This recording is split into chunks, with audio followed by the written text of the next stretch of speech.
আসসালামু আলাইকুম। তোমরা যারা এসএসসিতে যারা আর্টস এবং কমার্সে আছো তাদের বিজ্ঞান বইয়ের একদম প্রথম অধ্যায় এই রকমের একটা টপিক আছে যে বিএমআই নির্ণয়, অথবা যারা সায়েন্সে আছো তোমাদেরও বায়োলজি বইয়ে কিন্তু বিএমআই নির্ণয় রিলেটেড অঙ্ক আসে। তাহলে দেখো এটা আসলে খুবই সহজ, বিএমআই নির্ণয় করা খুবই সহজ। যারা আর্টস এবং কমার্সে আছো মূলত তোমাদের যে বিজ্ঞান বই, তাহলে তাহলে তারা দেখো, আর সায়েন্সের যদি কেউ থাকো তারাও দেখো, কিন্তু তাদের কাছে তো এটা আসলে খুবই সহজ। এখন এই বিএমআই নির্ণয় করা খুবই সহজ। প্রথমে কি করতে হবে, এটা একটা সূত্রটা মনে রাখতে হবে। তাহলে বিএমআই নির্ণয়ের সূত্র কি? যে বিএমআই সমান দেহের ওজন, দেহের ওজন অবশ্যই এটা কেজিতে নিতে হবে, কেজিতে ভাগ করতে হবে দেহের উচ্চতা, সেটা নিতে হবে মিটারে। দেহের উচ্চতার এর একটা স্কয়ার হবে, অবশ্যই এটা নিতে হবে মিটারে। দেখো তাহলে একটা আমরা অঙ্ক করি, একটা অঙ্ক করলেই বিষয়টা ক্লিয়ার হয়ে যাবে। দেখি যে কোনো ব্যক্তির দেহের ওজন, দেহের ওজন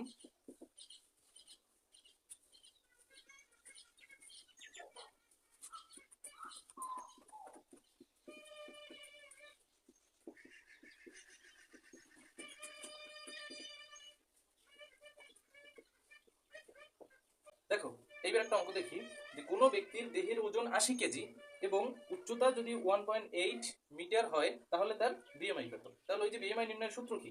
যে বিএমআই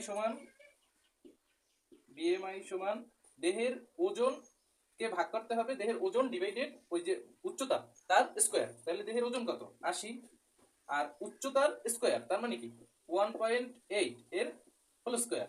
তাহলে এটার মান হয় কত? এটার মান হয় হচ্ছে, ক্যালকুলেটর দিয়ে করবা, 24.7, 24.7, প্রায় প্রায় 24.7। দেখো এটা এটা কিন্তু তোমাদের একদম বইয়ের অঙ্ক। তোমরা যারা এসএসসি বিজ্ঞান বই আছে তোমাদের প্রথম অধ্যায়, এটা এটা একদম বইয়ের অঙ্ক।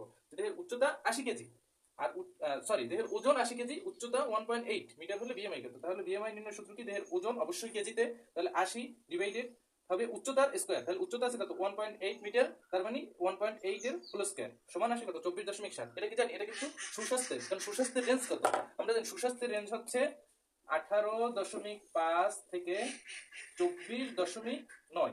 তার মানে এখানে আমরা উত্তর পেয়েছি হচ্ছে 24.7। তার মানে এ কিন্তু সুস্বাস্থ্যের ভিতরে আছে। তাহলে এইভাবেই করে বিএমআই অঙ্কগুলো তোমরা করবে।